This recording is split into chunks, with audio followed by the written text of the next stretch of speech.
সাধারণ ভোটারদের সঙ্গে লাইন দিয়ে ভোট দিলেন বাঁকুড়া লোকসভা কেন্দ্রের সিপিআইএম প্রার্থী আইনজীবী নীলাঞ্জন দাশগুপ্ত।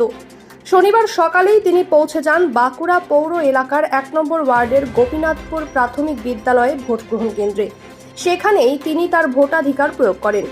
পরে সিপিআইএম প্রার্থী আইনজীবী নীলাঞ্জন দাশগুপ্ত গণতন্ত্রের উৎসবে সকলকে অংশগ্রহণ করার আবেদন জানিয়ে বলেন, নিজের ভোট নিজে দিন, নিজের পছন্দের প্রার্থীকেই ভোট দিন। তবে এখনো পর্যন্ত কোনো অপ্রীতিকর ঘটনার খবর তার কাছে নেই বলেই তিনি জানিয়েছেন।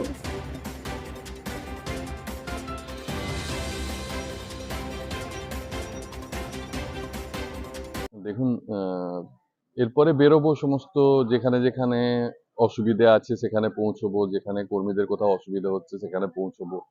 সারা দিন ধরেই আজকে প্রোগ্রাম, 7টা বিধানসভা, সেইভাবেই চেষ্টা করছি যেখানে প্রয়োজন আছে সেখানে পৌঁছবার। এখনো অব্দি কোনো খবর সেরকম ধরনের কিছু না, এখনো অবধি সেরকম কোনো খবর পাইনি। কি বলবেন এই প্রতি? ভোট নিয়ে বলবো যে সাধারণ মানুষকে বলবো যে আপনারা নিজের ভোটটা নিজে দিন, নিজেরা পছন্দ করুন নিজের পছন্দের ক্যান্ডিডেটকে, গণতন্ত্রের উৎসবে সামিল হন, এটুকুই বলবো। কোনো খবর পাইনি। সকাল থেকে কিরকম দেখছেন উৎসাহ? সকাল থেকে দেখছি ভিড় আছে, সমস্ত বুথগুলোতেই ভিড় আছে, আস্তে আস্তে জমছে ভিড়। 7টা বাজে অলরেডি, দেখুন লোক আসতে শুরু করে দিয়েছে। এটা মানুষের তো গণতান্ত্রিক অধিকার, সুতরাং সেখানে তারা সেই অধিকার প্রয়োগ করতে আসবেন এবং সুস্থভাবে ভোট দেবেন, এটাই প্রার্থনা করি।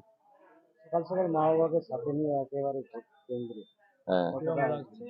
ভালোই লাগছে। ওনাদের কে নিয়ে এলাম, ভোটটা দিলাম, এবারে বেরোবো বাড়িতে গিয়ে।